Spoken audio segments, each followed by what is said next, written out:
Welcome to the Stronger Than Steel podcast with your host, Austin Davidson and John Keir, talking Steelers all the time. Now, here's Austin and John. Hello, and welcome back to the Stronger Than Steel podcast. My name is John Keir, and joining me as always is my co-host, Austin Davidson. Heyo. It is Season 3, Episode 39. The Pittsburgh Steelers play on Sunday Night Football tomorrow night. It's a big-time rivalry game, the Steelers and the Ravens. There's a lot to get to, but first of all, Austin, let's talk a little bit about TSE. Yeah, TSE is the one that is sponsoring our giveaway and our podcast, so we could give away this number 19 Juju jersey. Look out for the link for that soon. I should be hearing back from them so that I could actually give you guys the link for that probably by the next podcast, I'm thinking. But yeah, check them out for the best Pittsburgh Pirates, Pittsburgh Steelers, Pittsburgh Penguins, memorabilia, and collectible stuff. They have a bunch of signed stuff. I own a few signed stuff. Check them out at tseshop.com. They're really good. They ship fast, and yeah, just go check them out. We'll have the link listed in our description when we conclude this episode, so if you have any questions, feel free to visit the website listed in our description below. All right, with that, Austin, let's cover some NFL news first before we get into the Steelers and Ravens game. Corey Coleman of the New England Patriots, Buffalo Bills, and Cleveland Browns has just been released from the Patriots practice squad. What do you make of that? It just must be, they're really telling how bad he must be, because their wide receiver room is pretty bad. I mean, now they got Josh Gordon, so it's not as terrible, but like that just should be telling. They didn't even keep him on the practice squad. He's a first-round pick like 3 years ago. Like, it's just crazy how already people are giving up on him. What do you make of it? His career is probably over. I mean, he's caught 56 passes over, this is now his third season.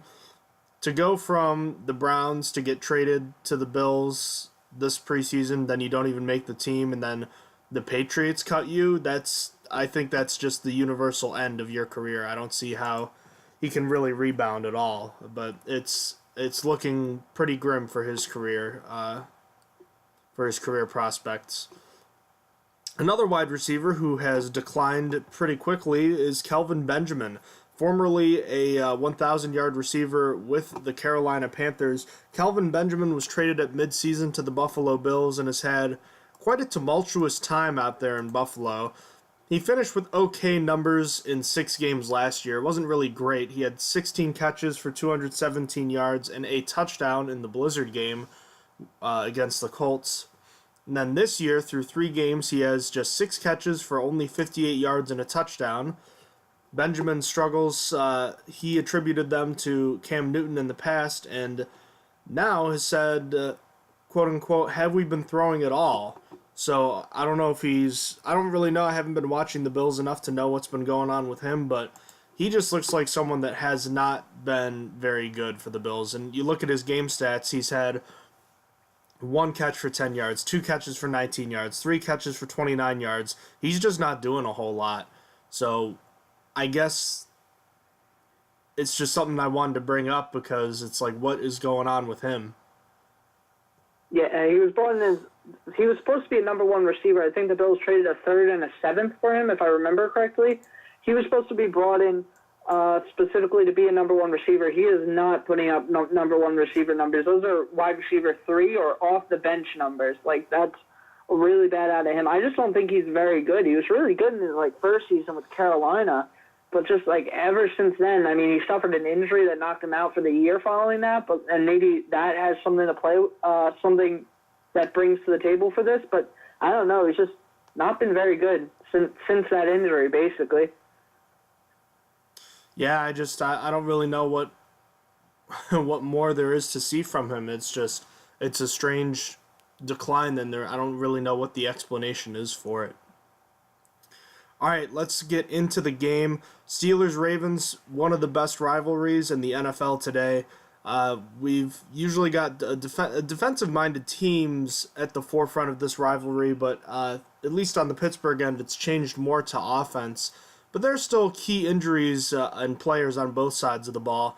The Steelers have a couple of injured players to worry about, and Austin, you want to take a look at the injury report, see what we have for both teams? Sure. For the Steelers, Mike Hilton with an elbow and Morgan Burnett with a groin injury are both doubtful for this game. They are going to be the only Steelers with injury designations, meaning that David DeCastro and Marcus Gilbert are good to go for this one. For the Ravens, cornerback Anthony Averett, I don't actually know how to say that, has a hamstring injury, and defensive tackle Willie Henry with an abdomen injury are out. Then they got a load of questionable players. Brandon Carr has a knee injury. Hayden Hurst has a foot injury. Anthony Levine has a hamstring injury. C.J. Mosley has a knee injury. Michael Pierce has a foot injury. Lonnie Stanley has a foot injury. And Terrell Suggs has a knee injury. A lot of foot and knee injuries for the Ravens. The only ones to really, as fans, we need to monitor, I think, are going to be Hayden Hurst and Suggs. Both of them didn't log a full practice in the week. Hayden Hurst was limited all week, and Suggs did not participate on Wednesday and Thursday, and then was limited on Friday. I'm fairly confident Suggs is going to be a game-time decision. No one has come out and said that yet, but based on how he practiced this week, I think he might be ruled out at the last second. And Hurst, I think they're going to hold out for one more week to make his rookie debut. But, yeah, that's the injury report. All right.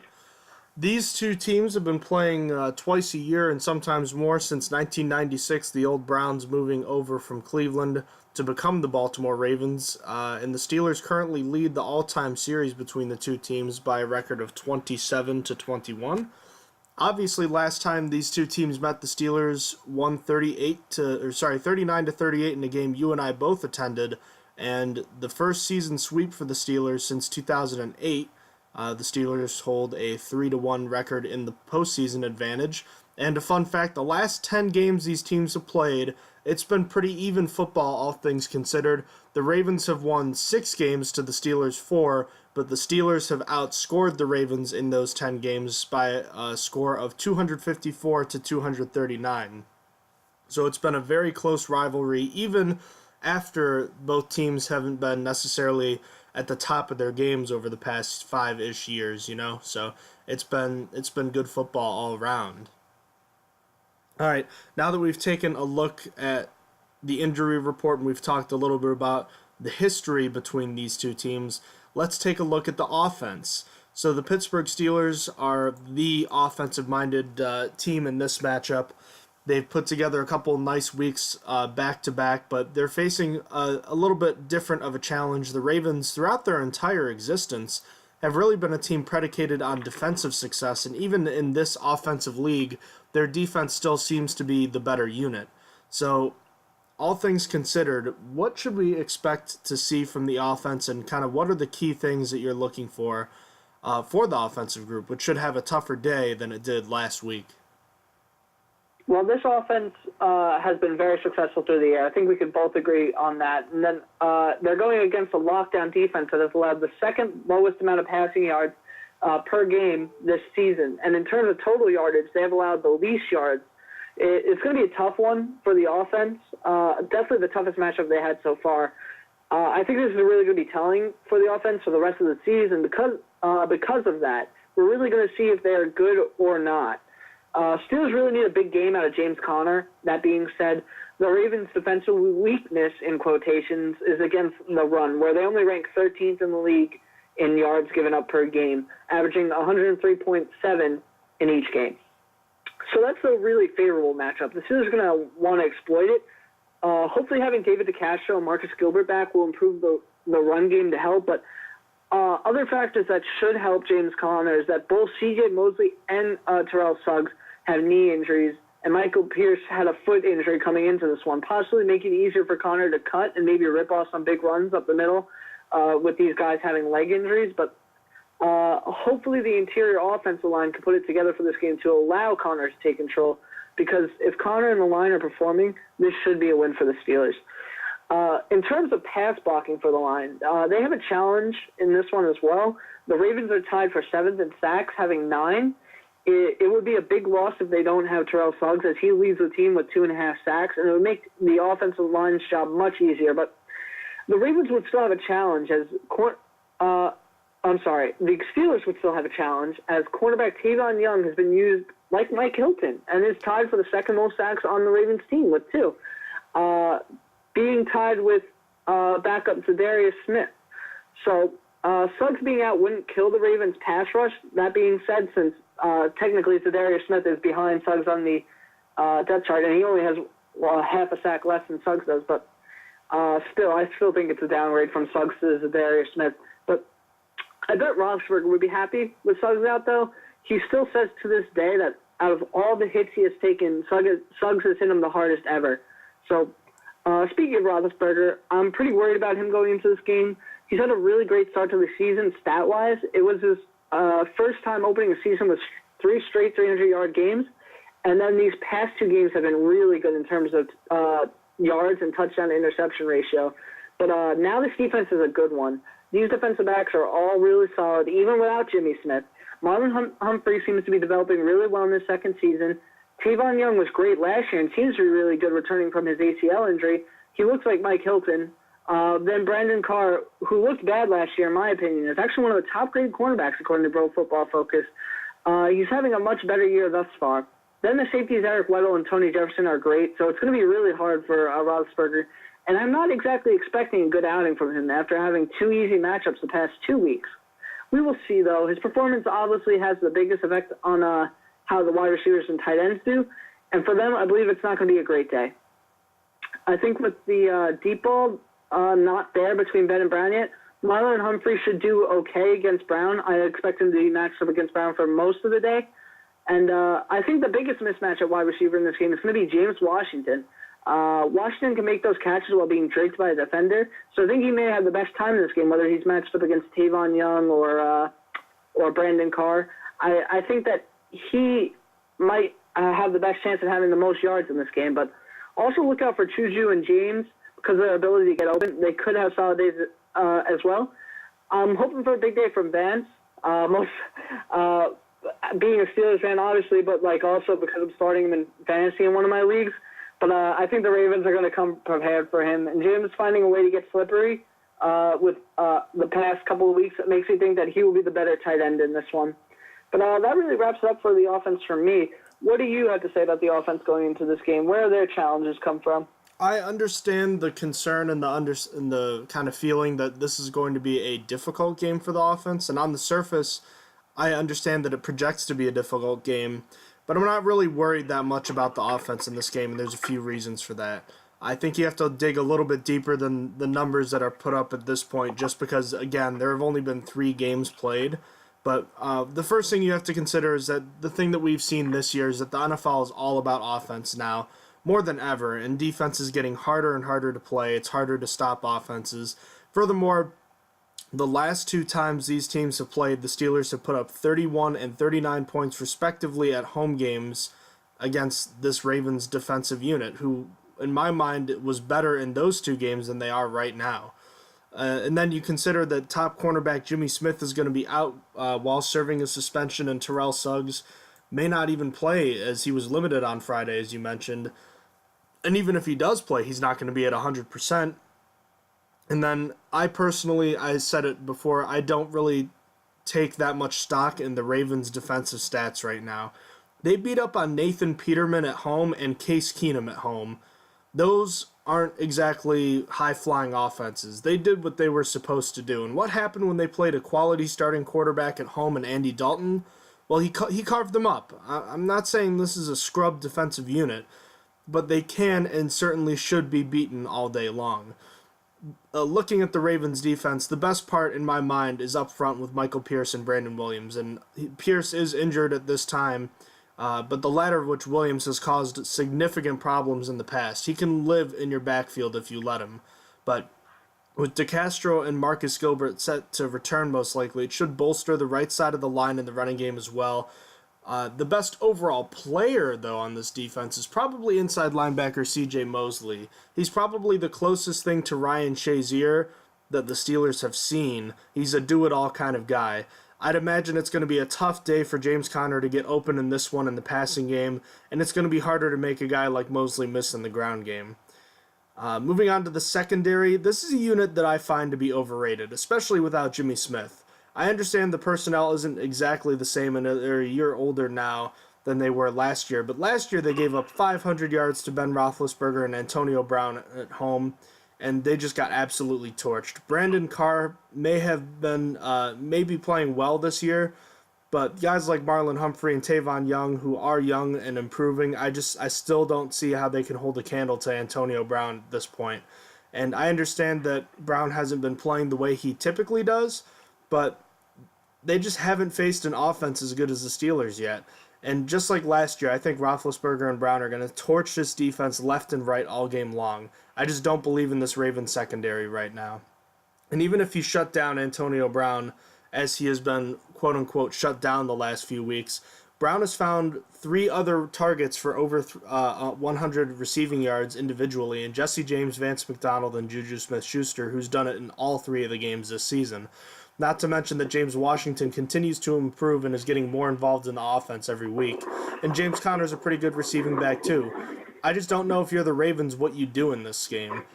I don't think enough of their pass rush either, because the Bills' offensive line is horrid.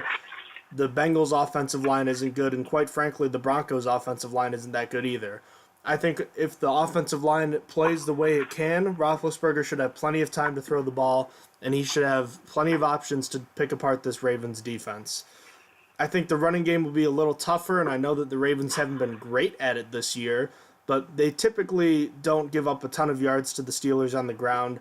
I think it's going to be somewhere between the last 2 home games we've seen, where Bell had 120-something rushing yards 2 years ago and just 46 last year. So I'd have to think Conner's going to target somewhere around 60 to 70 yards on the ground.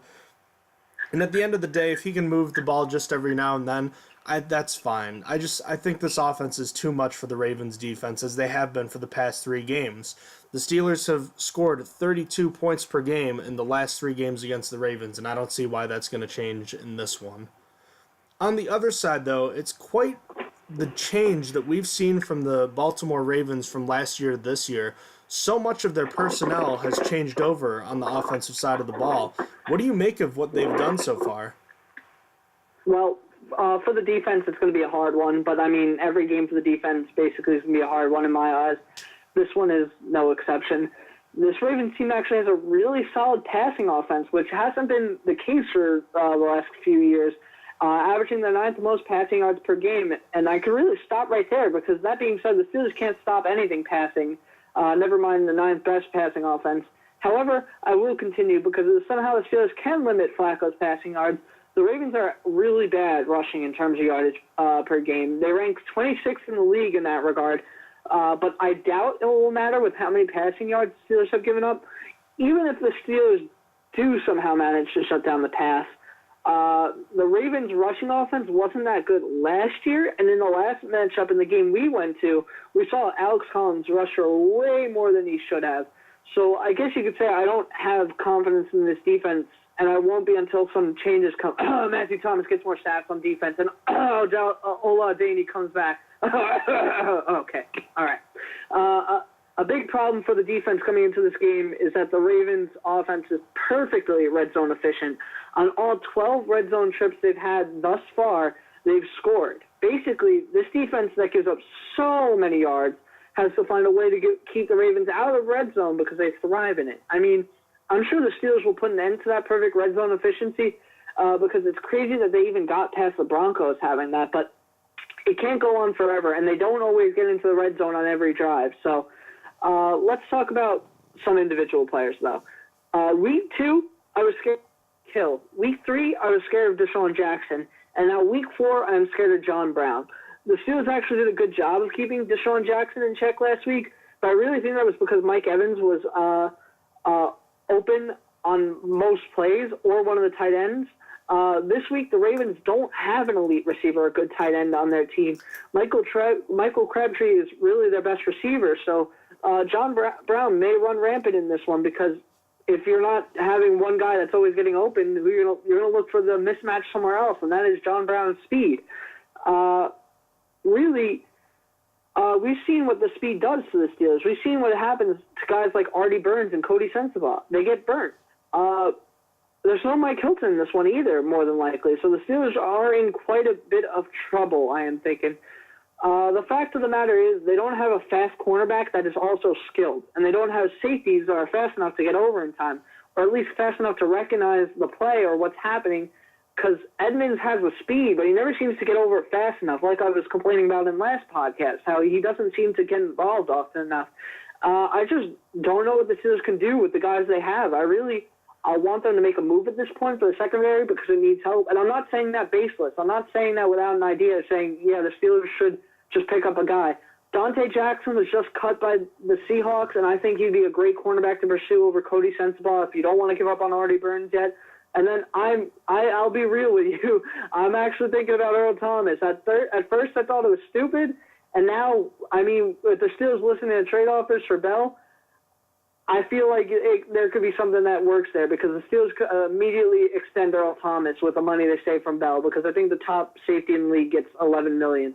So there's that. But that was a bit of a tangent. Back to the defense for this game. It's going to be about pass rush in this game, which I think that's what I said about last week as well. The Ravens have given up 8 sacks so far this season, which is tied for 20th in the league. So it's going to be about Cameron Hayward, T.J. Watt, Stephon Tuitt, and Bud Dupree. They need to get a pass rush going. I know it's going to be hard with the new rules, but they also need to hit Flacco too, even if it doesn't result in a sack. He needs to feel like he's got pressure every play, so it makes him worried to throw, like get in his head. I just don't see how the Steelers win if they don't. That being said, though, I am ready for a big week out of Cameron Hayward and Watt after a pretty quiet 2 weeks from both of them. I think they come through in this game and both have pretty sizable games. Then Tuitt and Dupree, I don't really expect much from. Dupree had his big week last week, so it's time for him to disappear again and become a non-factor. And then Tuitt hasn't been able to turn his pressure into stats really, but I do think his pressure will be helpful in this game. I should include John Bostic in pass rusher since I think he's been one of the Steelers' better pass rushers so far this season, and actually one of the best defensive players so far, if I could say there's good defensive players on this team. I think he's in for a big game as well. I feel comfortable with him at middle linebacker so far this year, and that's a pleasant surprise coming out of preseason. And I have actually been a little disappointed with Vince so far. He's been very quiet, and I hope to see more out of him in this one. I want to see some of that pass rushing from him. Like, we're seeing a lot out of John Bostic, but last year Vince was the guy. Vince was the second leader in sacks on the Steelers' defense. So I want to see that man come back. But that wraps it up for the defense for me. Do you think that the defense is going to have a problem in this game? Well, it's a very odd matchup to analyze, especially from the Steelers' perspective. I guess just starting with them, you really don't know what to expect from them anymore. I mean, I guess you can kind of prepare for the worst, but 3 weeks ago they looked like a really solid unit against, yes, Tyrod Taylor and the Browns, but they still looked good. The next game against the Chiefs and Pat Mahomes, they looked like hot garbage, and then last week they also looked like hot garbage, but they had some huge plays that helped them win the game. The constants that we thought we could count on the defense, meaning Cameron Hayward and Stephon Tuitt, have been relatively quiet and inconsistent this year. Honestly, the defense doesn't stand a chance to be a top 10 unit if those guys aren't playing like we know that they can play like, and that also includes Javon Hargrave too, to a lesser extent. I don't know why they're not playing better, but they're being paid to make plays, and it's time for them to make it. The linebackers enjoyed a relatively solid bounce-back game last week. Bud Dupree and John Bostic highlighted some of the big plays for the defense. Dupree specifically didn't look like a horrible liability with the pick six and a sack, and Bostic was all over the field. But at the same time, it's time for guys like T.J. Watt and Vince Williams, who are rather quiet, to play a little better. I just want more consistency from these guys in the run game and the passing game in front of them, meaning blitzing the quarterback and, getting 2 guys in front of them, when a pass has been completed in front of them. I want to see good pursuit angles. I want to see them get to the football quickly. And as we know, the back end is just an absolute train wreck, minus Joe Hayden and Mike Hilton, of course. Hilton is going to miss Sunday's game, so you're talking about having to replace one of the 2 best players in that awful secondary. So it's complicated in that regard, and it also doesn't help that the scheme continues to hurt the defense up the middle. Keith Butler, again, continues to strut out the inside linebackers who get torched by tight ends up the seam. And until that changes, it's going to be a suicide mission for those guys. the opposite cornerback position, or the cornerback position opposite Joe Hayden, which is Artie Burns or Cody Sensabaugh right now, just gets abused on live television, and we all have to cover our eyes when it happens. I don't know who or if anyone else can, but you have to think someone will at least play a little bit better than what we've seen so far. They've been damn near historically awful. The safeties themselves have not been great either, and part of it is due to injury. Morgan Burnett has not played at all. Sean Davis has made a few plays, but he's taken some bad angles and looks lost out there sometimes. A byproduct of having a player learn 3 positions in 3 years. And Terrell Edmonds has been forced into early playing time, which the Steelers didn't really want, and now he's struggling. You're going with those growing pains. I ask you, Austin, Morgan Burnett, is he going to be a Steeler next year? Because he hasn't played yet, and I think he needs to play in order to be on this team next year. I'm not sure, because even when he gets back, like, it depends on how good he is. Like, so far, I haven't really felt like he's done enough. Obviously, he's been injured. It's just, I honestly don't think so. I'm starting to lean towards that. I'm thinking both the Steelers' off-season safety additions don't make it. I don't think Nat Burr makes it either, because he had to, I don't know if you saw him last week. We didn't really talk about it. He had to come in for a few snaps to replace Terrell Edmonds, and he looked terrible in the few snaps he's got. And he's not really been that, like, special teams guy either. So, like, both their off-season safety additions they got this year might be out by the end of the year this year. That's what I'm thinking. I guess the good news from that is that as bad as the Burnett signing looks like it is at this point in time just because of injury, I think Bostic has looked equally as good of a signing on his own. Wouldn't you agree? Oh, yeah. Bostic definitely worked out way better than I was expecting after preseason. Definitely happy about how he's coming along. Completely agree. And then on the other side, it's really fascinating. The Ravens have almost completely turned over their entire skill set, their entire skill positions on offense. Think about this for a second. Their top 5 players in receptions last year, 4 of them are gone. Like, 4 of them are either retired or on different teams. Those are Mike Wallace, Jeremy Maclin, Danny Woodhead, Benjamin Watson, and Javorius Buck Allen. Buck Allen is still on the team as a reserve running back, but everyone else is gone. Mike Wallace went to the Eagles, Danny Woodhead retired, Jeremy Maclin's a free agent, Benjamin Watson's with the Saints. All those guys are gone, replaced by the likes of Michael Crabtree, John Brown, Willie Snead, and a plethora of tight ends that are unproven, and Nick Boyle, Max Williams, and one of their first-round picks, Hayden Hurst. So there's a lot going on here, and furthermore, the drafting of Lamar Jackson at the end of the first round seems to have pushed Joe Flacco to be a little bit better this year, and that offensive line, which was a mess the last few years, is finally healthy. Again, they're not a great collective unit, but you can't deny that they've worked so far. You mentioned 12 for 12 in the red zone. That's just ridiculous. And it's not 12 for 12 scoring, it's 12 for 12 touchdowns. That's something that's very impressive.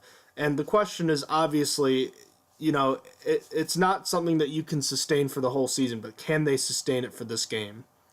I think they have a solid offense. I think they have some good success in this game, but I think the Steelers defense does enough to make the plays in this game to hold the Ravens to a relatively low score after what we've seen the last few weeks. I think the Steelers are just going to have a better game this week. Special teams, though, where you could probably have some debate as far as how the matchup sways, I think it's quite clear that one team has the advantage and one team doesn't on special teams. Oh, yeah. We could put a lot of focus on this one about how Justin Tucker is one of the best kickers in the league, but actually I think the major difference in this one is at punting, where Sam Cook is literally the best punter in the league so far this season. He's averaging 51.9 yards per punt, while Barry ranks 26th, averaging 42.9 yards per punt, a full 9 yards per punt less. Luckily, Baltimore's coverage team actually isn't the best. This surprised me because his net average drops to 42.2, which is over 9 points less than his actual average, which is 19th in the league. This should open up some big lanes for Ryan Switzer, who's been ranked one of the best punt returners in the league so far by Pro Football Focus. I know we've been saying this, I think I've said it the past 3 weeks, but maybe this is the one he takes one all the way. This would make sense based on the coverage, because net average obviously relates to how the coverage team stops punt returner, but based on the stats, they don't look very good at it. So this might be the one Ryan Switzer gets a big return. What do you see from the special teams in this game? Well, I think you covered it. It's been the case for, 10 plus years. The Ravens special teams are vastly superior to that of the Steelers right now. The apparent stalemate we thought existed last year at the kicker position is clearly back in the Ravens' favor. Justin Tucker continues to be the gold standard for kickers in this league, while Chris Boswell goes through a crazy struggle.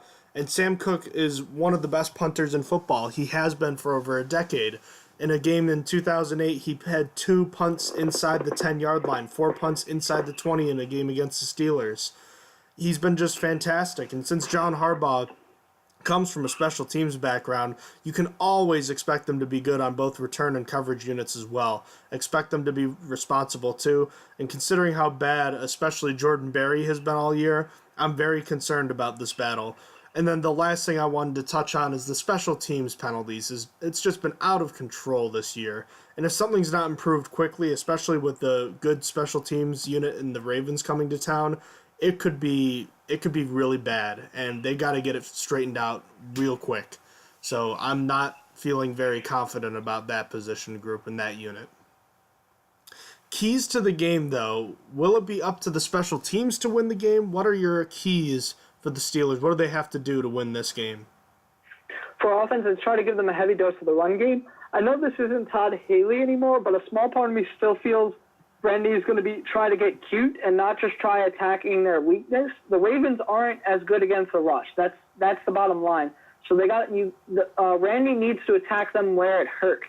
If it doesn't work, then you move on. I mean, obviously you mix it together throughout the game. You're not just rushing, and then starting to pass. But you want to try and mostly rush it first and see how that does. But then for defense, it's to force pressure. Flacco needs to be feeling the pressure. He needs to be worried about taking sacks and fumbling and getting hit. It's really the only way to make up for the secondary besides turnovers. But Flacco has never been one to turn over the ball much, so I'm making this key about pressure for the defense. So what are your keys to the game for offense and defense? On offense, it's to stop wasting early drives at the beginning of the game in the second half. The last 2 weeks, the Steelers' offense has sleepwalked through their first couple of drives of the game and including the second half. If they get caught up in a shootout, those early drives could really come back to haunt them like they did in week 2 against the Chiefs. They've got to be able to get something accomplished. Even if it's just moving the ball a bit and punting, going 3 and out on that opening drive really doesn't do you any favors. And I couldn't really come up with another key that was really something I believed in that much. I think Austin hit the nail on the head. I'll double down on it with you. Flacco is not nearly as good of a quarterback when he's getting pressured. And you think about the games he's beaten the Steelers, it's happened when he's had plenty of time to sit back there and throw the ball. We know he's got that big arm. He's got a talented group of receivers that's kind of I don't know if unknown is the right word, but kind of unheralded. And he's got that big arm. He can make plays. And it's going to be up to the Steelers' defense to put pressure on him. Otherwise, he will do what we've seen him do in the past, and he can pick apart the Steelers' defense. It's not something he does his best or does it all the time, but he can do it. All right, let's jump into X Factors. Who is going to play a huge role in the outcome of this game? For offense, I mentioned it as my key to the game, but it's James Conner. The past 2 weeks haven't been great for him on the ground. Not bad, not terrible, but not really good either. Week 2 really wasn't his fault with the Steelers going down so quickly, but last week, despite facing a tough unit and the offensive line not doing a good job of blocking, I sort of wanted to see more out of him. This week is crucial that he gets some nice gains consistently through the game on the ground. He's obviously shown to be very good through the air so far this season, so he just really needs to put up a good rushing performance in this one. On the defensive side, I'm making my X factor T.J. Watt. It was going to be one of the pass rushers regardless, but Watt is the playmaker for me on the defense. And like week 1, he's going to have to really try to channel into his playmaking abilities to make a difference in this one. I think he is the guy that can do it, if anyone. So who are your offensive and defensive X factors? Last year it was T.J. Watt who came up with that huge strip sack of Joe Flacco at the end of the game that won them the division, too. So that's important to look out for. On offense, I'm going with Antonio Brown. Look, Brown has been good, but not great like we know he can be this year. He's facing his usual double teams and coverages with the safety rolling up over the top, but he just hasn't gotten the separation we're used to seeing from him. A nagging hamstring injury from the preseason is likely to blame, but another week healthier and injuries/suspensions on the Ravens' back end, I expect a big game from Antonio Brown. He had 213 receiving yards in the last game against the Ravens without Jimmy Smith, and I think he's primed for another big day, especially with everyone asking what's wrong with him. So I think he's going to play really well. And on the other side, it's Vince Williams. He's had a quiet start to the 2018 season and just hasn't broken out as a pass rusher yet. But if the Steelers are going to have some sort of consistent success on defense tomorrow, they have to get pressure, and Williams is one of those guys that can get in there with stunts, and we know that when he's at his best, he's rushing the quarterback effectively from up the middle. All right, that is the Steelers and Ravens preview. Let's get into what's going on around the rest of the league this week. And starting with the Thursday night game, the Rams prevailed in an offensive thriller, 38-31 over the Minnesota Vikings. The Rams covering a 6.5-point spread just barely. What did you think about that game? Did you get to see it? Yes, I did. I was at a sports bar with my buddy, and I want to say the refs gave the Rams that game. I will openly say that. Adam Thielen should have had an extra touchdown. I'm saying that right now. I watched that play over and over again, and I was mad as just an NFL fan seeing that, because it was almost similar to what happened to the Steelers with Mike Hilton this week. Marcus Peters thought he had Adam Thielen down, thought he touched him. Didn't happen, and the Vikings didn't challenge it. I don't understand what happened, why the Vikings didn't challenge it. Adam Thielen had the touchdown. That's all I have to say. I think this game was a pretty good one, though. I thought that the Vikings were pretty much in it till the end, and I was just mad. I was mad about the refs. I really thought, because I thought I was going to be right. I really thought that the Vikings were coming out stronger, and the refs, in my mind, blew it away for the Vikings. What do you have to say about the game? I actually didn't see it, but boo-hoo. No, but for real, I didn't get a chance to catch any of the game, so I actually was not even aware of this play until you just brought it up right now. So that's something I'm going to have to go back and look at. It was just another game with prolific offense and no defense whatsoever, with two teams that are supposed to have two of the top 10 defenses in the league. Whatever. I don't care. Let me know when someone makes a defensive play. That's all I care about. All right, 1 p.m., starting with the 1 o'clock games for tomorrow. Dolphins at the Patriots. The Dolphins, probably the most surprising team in the NFL right now, 3-0, but they haven't really played anyone per se. The Patriots are getting 6.5 at home, but the sky's falling out there. I know we talked about this.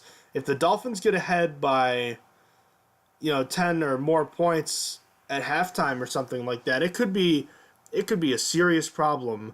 But to be honest with you, I think with Josh Gordon coming in and they understand the desperation, this is just a group of professionals, and they have one of the best, if not the best ever, coaches, quarterbacks, and tight ends, and I think they'll figure out a way to come away with a convincing win in this one, even if it's close at some times. I'll take the Patriots, lay the 6.5 points for me.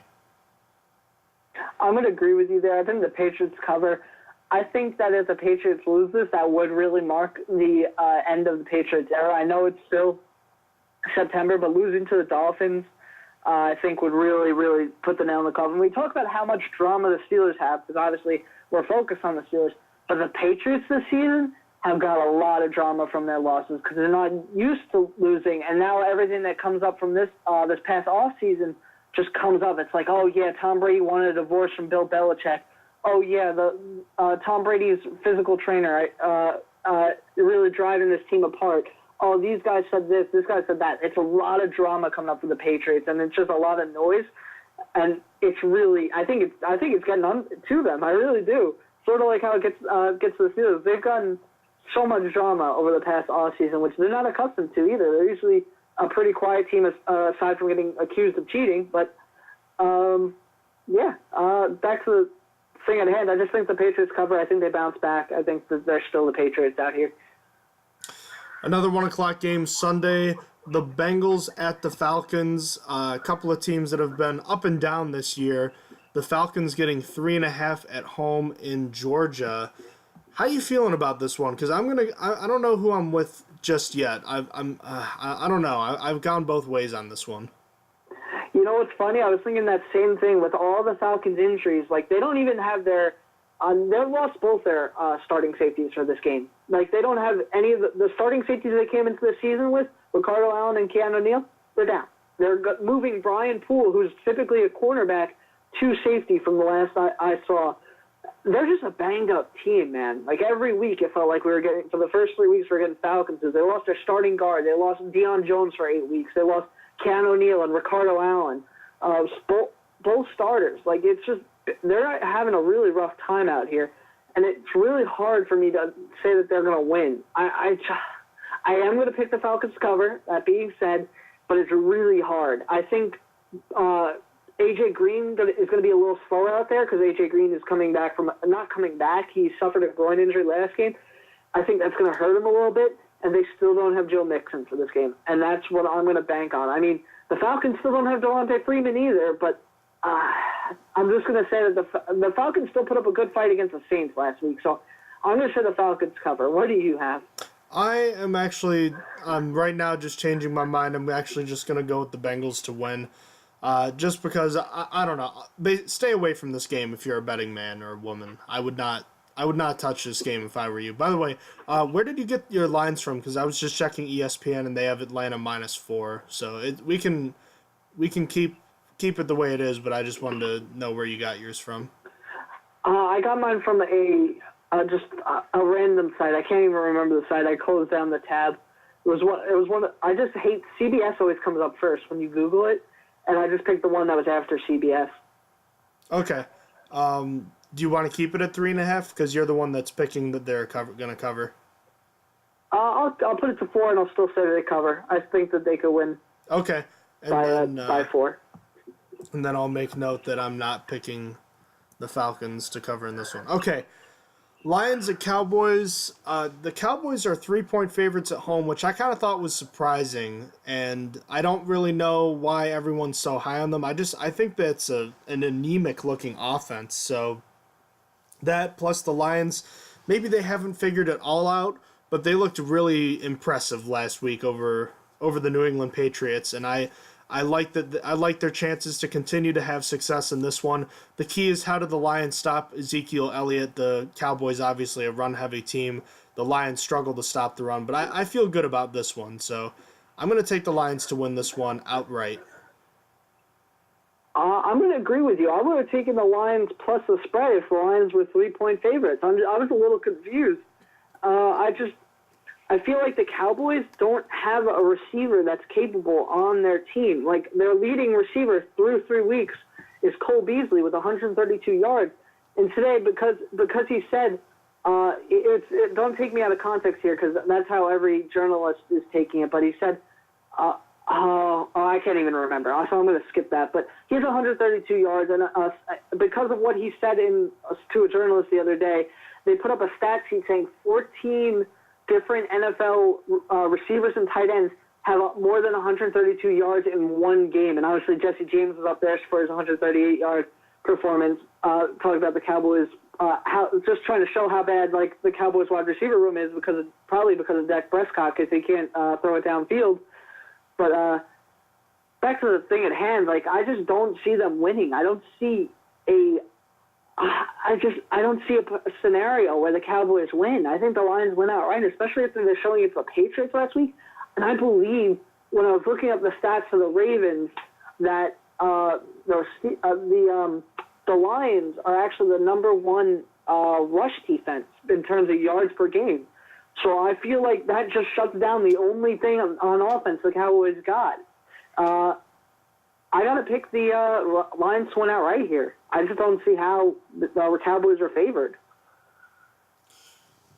All right. The Houston Texans desperate for a win at 0-3 against the Indianapolis Colts, who are 1-2, but the Colts have been in all 3 of their games this year. They haven't looked necessarily impressive, but they look a lot more competitive than the Texans have, who granted have played in close games, but Deshaun Watson's under siege constantly, and I don't feel good about it. I don't know what's with the Texans, but I think you're seeing why they didn't win a game after Deshaun Watson went down with injury last year. It's because they're just not a very good football team around him, which is kind of crazy to say because 2 years ago, Brock Osweiler took this team to a pretty darn close result against the Patriots in the playoffs. And I know it wasn't super close, but if you put any other competent quarterback there, they'd probably win the Super Bowl or at least get to the Super Bowl. So it's kind of crazy how quickly they've kind of turned around. But, the Texans are a desperate team. Their season's on the line, but I think the Colts are going to win this one. So I'll take the point, the 1 point. Yeah, I'm going to take the Texans to win outright here. I think it's a desperation game for them. I totally could see them losing easily, though. So Texans win outright for me. Tampa Bay Buccaneers, Ryan Fitzpatrick will be the starter in this one, going to Soldier Field and playing the Bears -3 at home. The Bears are not really a quarterback controversy right now, but I don't think it would take a whole lot for it to open back up again. And if you're Fitzpatrick, this is probably not the team you want to face, fighting for your quarterback job.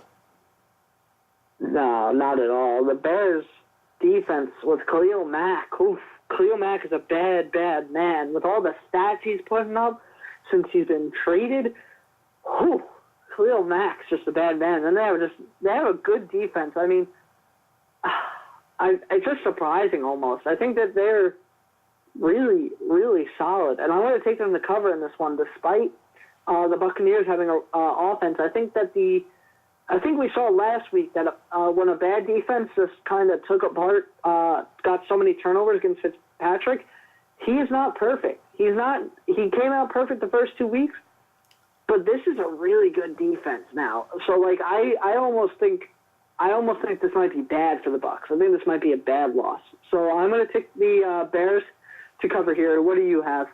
I agree. I think the bells are tolling, and I think it's only a matter of time here. I think that the Bears have too good of a defense, and although I think the Buccaneers will play well, I think Chicago does just enough to win this one. So give me the points for the Bears. Another 1 o'clock game. The Bills coming off a shocking upset win over the Vikings, now at Green Bay. That win by Buffalo was huge because you were probably talking about a very similar line as we saw last week. Are you feeling any better about the Bills? Because I'm just going to take the Packers straight up to cover because I don't think the Bills can do it again. I don't think the Bills have it in them again. I've been high on them since the beginning of the season, trying to get them right every week. So I'm done with them. The Packers are covering this week, and that's that. I just think that the Vikings were overlooking them. I think that's what happened. I think that the Bills just outplayed them after that happened. And this time I think the Packers are going to be ready. I think the Packers cover. Eagles at Titans, another 1 o'clock game. Titans are 3-point dogs on I forget the name of their stadium. They're 3-point dogs at home to the Super Bowl champion Philadelphia Eagles. Do we know who's playing in this game? Is Mariota going to be playing? Mariota is going to be the starter in this game, yep. Okay, but he's still not 100%. I don't know. I don't trust the Tennessee Titans right now. I really don't know what's going on there. They just cut Rashard Matthews, or granted his release, rather. I do not trust this team. Give me the Eagles, lay the points. I'm going to pick the Eagles to cover, too. Carson Wentz is back. He didn't have a great showing last week when he came back, but now it's going to be his second week back. Now he's had more time to get the feel of it. I think Eagles win this one and cover. Jets at Jaguars. Jaguars getting 7.5 at home. On the surface, this looks like it could be a blowout, but last year there was an interesting game between these two teams.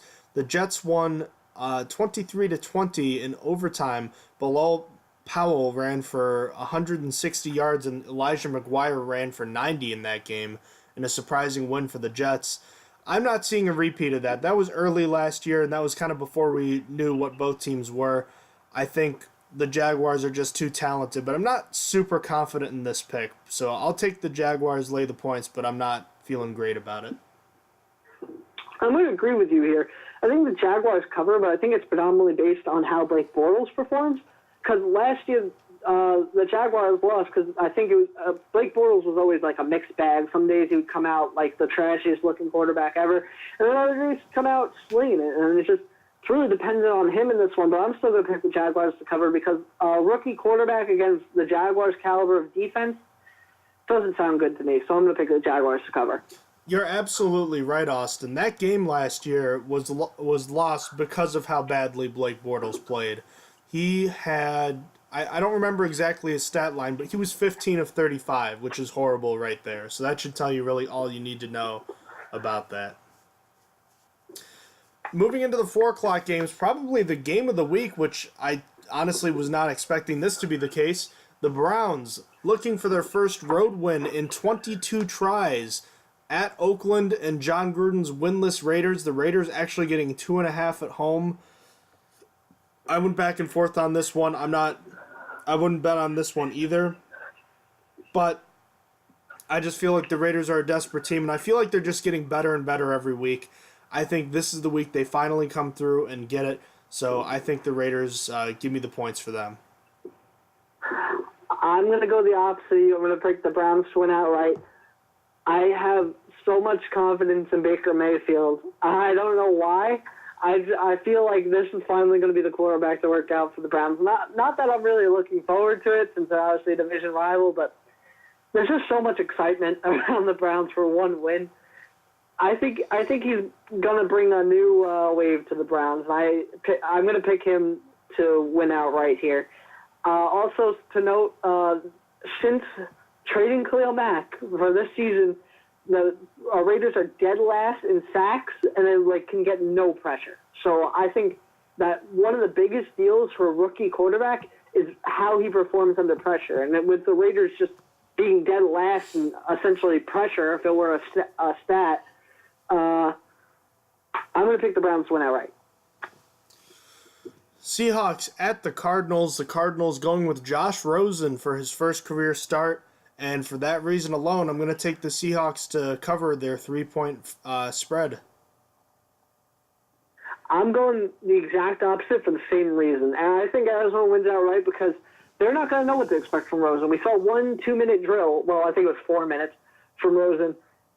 And I think that confuses the Seahawks that haven't been good enough for the Cardinals to pull out a sneaky division win. I think that whenever – this is my least favorite division to pick games for because it always never works out. When the Rams were bad, the Seahawks would lose to them all the time on stupid stuff like fake punts because Jeff Fisher was just a crazy man. I don't even think he knew where he was.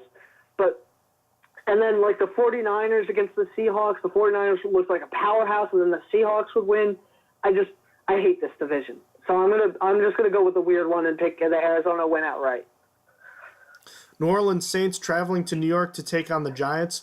I was kind of surprised how kind of narrow this line was. The Giants are 3-point dogs at home to the Saints.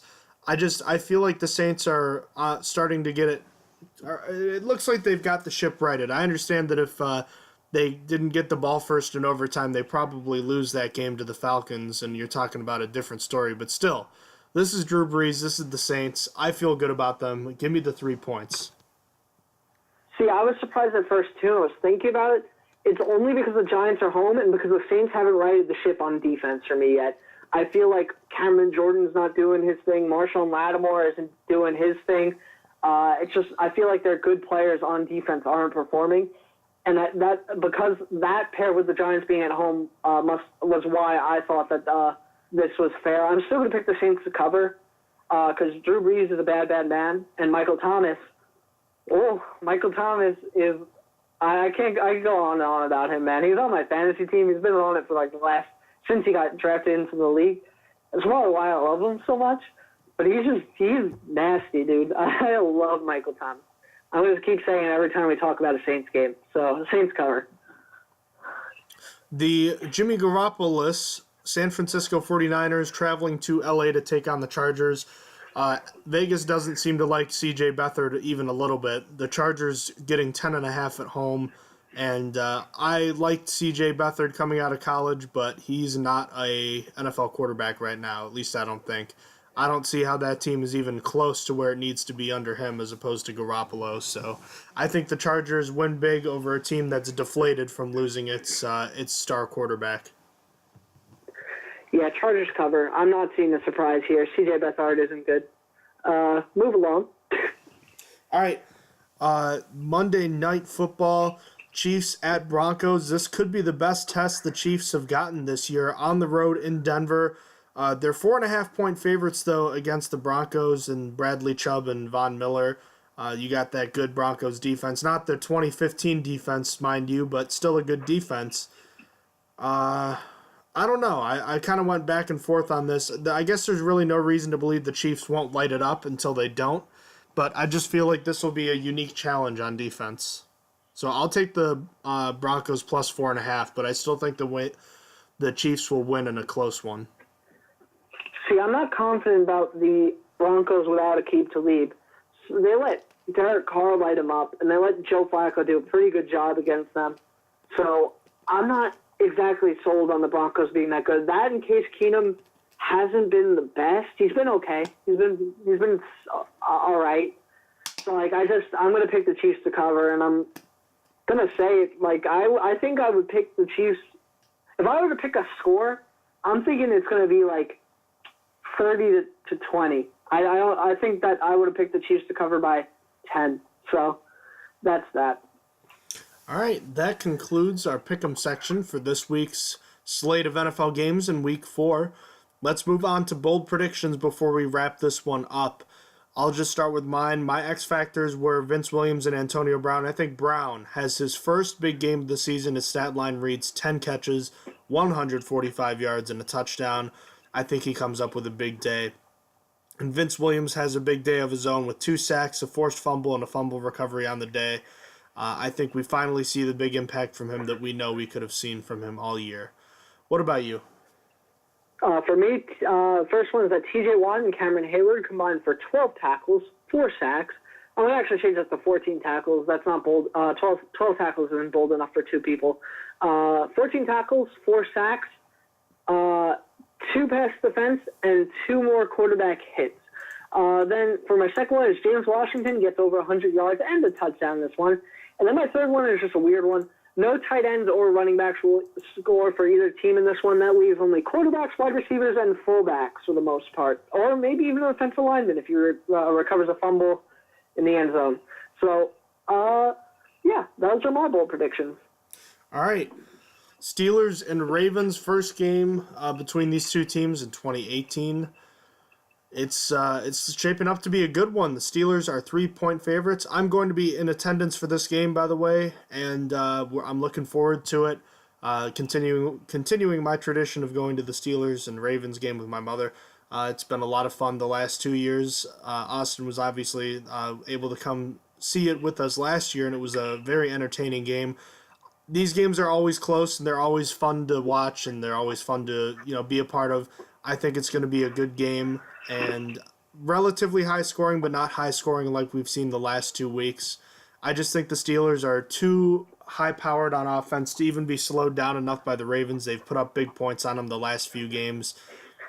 And then on the other side of the football, I think the Ravens come back to earth a little bit, and I think the Steelers' defense is getting a little bit better, as we saw from last week's game. There's still a long way to go, but I think they're heading in the right direction. So I think that'll give the Steelers a chance to be out in front in this one for most of the game, but the Ravens score a touchdown late to make it a 1-score game at the end. So I'll take the Steelers to cover that 3-point spread. What about you? I'm going to pick the Steelers to win 28-27, which would be the Ravens plus 3. I think it's going to be a close game. I think that the Steelers do edge out the Ravens here. I think that the offense makes out okay, and I think that the defense just does just enough to win the game, let the offense win the game here. I think that this is going to be from behind win. I think that the Steelers are going to be down 21-27 and score a touchdown on their last drive. If you want to add to that as a bold prediction, that's what I think. So there's that. All right, we'll make sure to make note of it.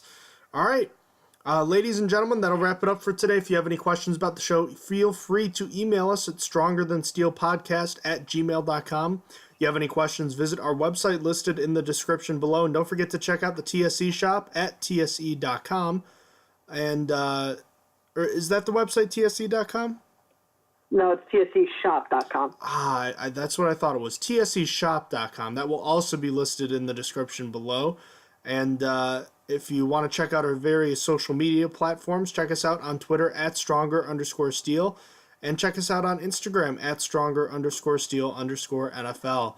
Ladies and gentlemen, thank you so much for listening to the Stronger Than Steel podcast today. And as always, have a great night. Have a good day. You have been listening to Stronger Than Steel podcast. Thank you for joining us today, and don't forget to check out our website listed in the description below.